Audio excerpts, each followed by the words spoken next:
नमस्कार दोस्तों, पीसीएस पाठशाला में आप सभी का स्वागत है। जूनियर टीचर भर्ती जनरल स्टडी मतलब जूनियर टीचर भर्ती सामान्य ज्ञान का यह टेस्ट सीरीज संख्या 37 है दोस्तों। अगर इसके पहले का अगर आप लोगों ने वीडियो नहीं देखा है तो प्लेलिस्ट में जाइएगा। जूनियर टीचर भर्ती जनरल स्टडी के नाम से प्लेलिस्ट बनी हुई है। जो 50 प्रश्न आपके सामान्य ज्ञान के आएंगे, जो हर विषय के भर्तियों को देने होंगे, उसके लिए टेस्ट सीरीज चल रही है। तो आइए सीधे प्रश्नों पर आते हैं। और आज का जो प्रश्न है वो रसायन विज्ञान से संबंधित है। प्रश्न नंबर 1 देखिएगा, पदार्थ का परमाणु सिद्धांत किसने प्रतिपादित किया था? तो पदार्थ का परमाणु सिद्धांत जो है किसने प्रतिपादित किया था? तो किसने प्रतिपादित किया था? डाल्टन ने विकल्प बी। प्रश्न 2 देखिएगा, परमाणु के संगठन में शामिल कौन होता है? तो प्रोटॉन, इलेक्ट्रॉन और न्यूट्रॉन शामिल होते हैं, विकल्प सी। प्रश्न 3 देखिएगा, ऐसे परमाणु जिसमें प्रोटॉनों की संख्या समान परंतु न्यूट्रॉनों की संख्या भिन्न भिन्न होती है क्या कहलाते हैं? समस्थानिक कहा जाता है ऐसे परमाणुओं को। प्रश्न नंबर 3 का डी सही है, समस्थानिक या आइसोटोप। प्रश्न 4 देखिएगा, कैथोड किरणों में होता है, कैथोड किरणों में क्या होता है? कैथोड किरणों में क्या होता है? द्रव्यमान और आवेश दोनों होते हैं। कैथोड किरणों में द्रव्यमान और आवेश दोनों होते हैं, विकल्प बी। ध्यान में रखिएगा आप लोग। प्रश्न 5 देखिएगा, जिस द्रव के परमाणु में 2 प्रोटॉन, 2 न्यूट्रॉन और 2 इलेक्ट्रॉन होते हैं उस तत्व की द्रव्यमान संख्या कितनी होगी? तो द्रव्यमान संख्या 4 होगी। आप जानते हैं कैसे निकलेगा, प्रोटॉन पर द्रव्यमाणु संख्या, न्यूट्रॉनों संख्या ऐसे होता है, विकल्प बी जो है सही है। प्रश्न 6 देखिएगा, निम्नलिखित में से किसमें न्यूट्रॉन अनुपस्थित होता है? न्यूट्रॉन किसमें अनुपस्थित होगा? हाइड्रोजन में न्यूट्रॉन जो है अनुपस्थित होता है, विकल्प बी। हाइड्रोजन में न्यूट्रॉन नहीं होता है, ध्यान रखिएगा। प्रश्न 7 देखिएगा, निम्नलिखित में से कौन सा एक आवेश रहित कण है? न्यूट्रॉन जो है आवेश रहित कण है, डी। परमाणु के संदर्भ में निम्नलिखित युग्मों पर विचार करिए। तो परमाणु के संदर्भ में निम्नलिखित कथनों पर विचार करना है, तो विचार करिए। उपरोक्त में से कौन सा कथन सही सुमृत है, ये पूछ रहा है। तो इसमें जो आपका केवल एक है वही आपका सुमृत सही है, केवल एक, मतलब ए। बस संयोजकता, संयोजन शक्ति यही सुमृत है, बाकी जो है वह आपके सुमृत नहीं है। प्रश्न संख्या 9 देखिएगा, निम्नलिखित में से कौन से हाइड्रोजन के समस्थानिक हैं? हाइड्रोजन के समस्थानिक कौन हैं? तो हाइड्रोजन के समस्थानिक कौन हैं? तो और ऑप्शन है इसमें। तो हाइड्रोजन के समस्थानिक जो हैं प्रोटियम, ड्यूटेरियम और ट्राइटियम। प्रोटियम, ड्यूटेरियम, ट्राइटियम ही हाइड्रोजन के समस्थानिक हैं। प्रोटियम, ड्यूटेरियम और ट्राइटियम ही हाइड्रोजन के समस्थानिक हैं, मतलब 1, 3 और 4, मतलब विकल्प डी। प्रश्न 10 देखिएगा, किसी तत्व की रासायनिक प्रकृति निम्नलिखित में से किस पर निर्भर करती है? किसी तत्व की रासायनिक प्रकृति निम्नलिखित में से किस पर निर्भर करती है, ये पूछ रहा है।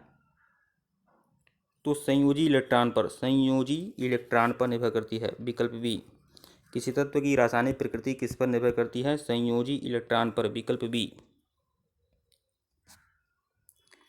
प्रश्न संख्या 1 देखिएगा, धातुओं के संदर्भ में निम्नलिखित कथनों में से कौन सा कथन सही है?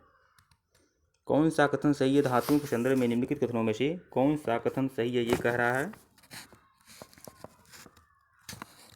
तो धातुओं के संदर्भ में निम्नलिखित कथनों में से कौन सा कथन सही है, ये पूछ रहा है। तो इसमें आपका पारा को छोड़कर अन्य सभी धातुएं कमरे के तापमान पर ठोस अवस्था में पाई जाती हैं, ये सही है।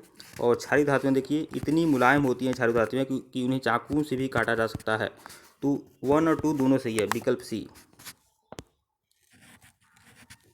प्रश्न 2 देखिएगा, क्षण की रोशनी में पीले लैंप बहुतायत में प्रयुक्त हो रहे हैं। इन लैंपों में जिसका प्रयोग होता है तो सोडियम का प्रयोग होता है। इस लैंप में पीले, वैसे सोडियम लैंप में पीले जो कलर के होते हैं सोडियम लैंप, और लैंप इसमें सोडियम का प्रयोग होता है, विकल्प ए। प्रश्न 3 देखिएगा, निम्नलिखित में से सर्वाधिक कठोर तत्व कौन सा है? तो हीरा जो है सर्वाधिक कठोर तत्व है, विकल्प ए। प्रश्न 4 देखिएगा, सभी के सभी प्रश्न जो हैं ये सभी के सभी प्रश्न रसायन विज्ञान से हैं, केमिस्ट्री से। तांबे के बर्तनों को लंबे समय तक आर्द्र वायु में खुला रखने पर उन पर एक हल्का हरा पदार्थ जमा हो जाता है। यह हरा पदार्थ निम्नलिखित में से कौन सा होता है? मोस्ट इंपॉर्टेंट प्रश्न है, परीक्षा में अक्सर पूछता रहता है। कॉपर हाइड्रोक्साइड और कॉपर कार्बोनेट दोनों होता है यह हरा पदार्थ। कॉपर हाइड्रोक्साइड भी होता है और कॉपर कार्बोनेट भी होता है, दोनों का मिश्रण होता है, ए और बी का। कॉपर हाइड्रोक्साइड और कॉपर कार्बोनेट का मिश्रण होता है, विकल्प सी जो है सही है आपका। प्रश्न 5 देखिएगा, पारद धातु मिश्रण है। पारद धातु जो है यह आपका मिश्रण है पारायुक्त मिश्र धातु का। पारायुक्त मिश्र धातु का मिश्रण है पारद धातु, विकल्प सी। प्रश्न 6 देखिएगा, मुद्रणालय में प्रयुक्त टाइप धातु किसकी एलॉय होती है? तो मुद्रणालय में प्रयुक्त टाइप धातु किसकी एलॉय होती है? तो सीसा और एंटीमनी की, सीसा और एंटीमनी की, विकल्प बी। प्रश्न 7 देखिएगा, निम्नलिखित में से कौन सी धातुएं खुले वातावरण में रखने पर जलने लगती हैं?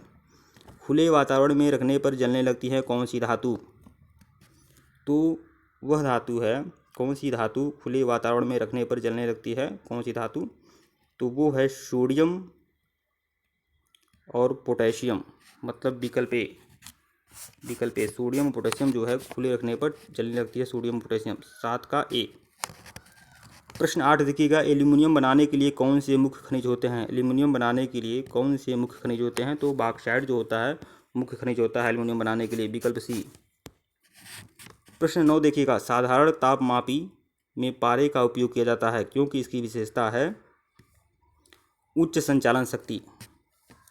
साधारण तापमापी में पारे का प्रयोग होता है, साधारण तापमापी में पारे का उपयोग किया जाता है क्योंकि इसकी विशेषता होती है उच्च संचालन शक्ति की, विकल्प सी।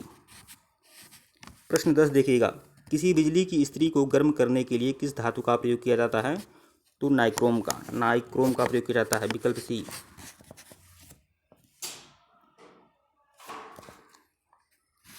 प्रश्न 1 देखिएगा, भौतिक परिवर्तन का एक उदाहरण है पारे में। देखिए, भौतिक परिवर्तन का क्या उदाहरण है? पानी में चीनी का घुलना ही भौतिक परिवर्तन है, तो विकल्प डी जो है सही है आपका। ठोस कपूर से कपूर वाष्प बनने की, मतलब कपूर से वाष्प बनने की जो प्रक्रिया होती है इसे क्या कहते हैं? ऊर्ध्वपातन, विकल्प डी। प्रश्न 3, निम्नलिखित में से कौन सा रासायनिक परिवर्तन का उदाहरण है? रासायनिक परिवर्तन का उदाहरण कौन सा है? रासायनिक परिवर्तन का, तो इसमें विकल्प बी, मतलब दुग्ध स्कंदन जो है यही रासायनिक परिवर्तन का उदाहरण है, बाकी जो है उदाहरण नहीं है, विकल्प बी। प्रश्न 4 देखिएगा, निम्नलिखित में से कौन सा रासायनिक परिवर्तन का उदाहरण है? रासायनिक परिवर्तन का उदाहरण कौन सा है? तो प्रश्न नंबर 4 का विकल्प बी होगा, सब्जियों को पकाने पर उनका मुलायम हो जाना ही रासायनिक परिवर्तन है, विकल्प बी जो है सही है। प्रश्न संख्या 5 देखिएगा, पाश्चुरीकरण एक प्रक्रिया है जिसमें, पाश्चुरीकरण एक प्रक्रिया है जिसमें दूध को पहले बहुत देर तक गर्म किया जाता है और एक निश्चित समय में अचानक ठंडा कर दिया जाता है, विकल्प सी जो है सही है आपका। ठीक है दोस्तों, वीडियो को लाइक और चैनल को सब्सक्राइब करिएगा। डिस्क्रिप्शन में लिंक टेलीग्राम का है, टेलीग्राम को बिल्कुल ज्वाइन करिएगा। इसके पहले का वीडियो नहीं देखे हैं तो प्लेलिस्ट में जाएगा, जूनियर टीचर भर्ती जनरल स्टडी के नाम से प्लेलिस्ट बनी हुई है, सारे वीडियो आप लोग को दिए जा चुके हैं। धन्यवाद आप लोग को।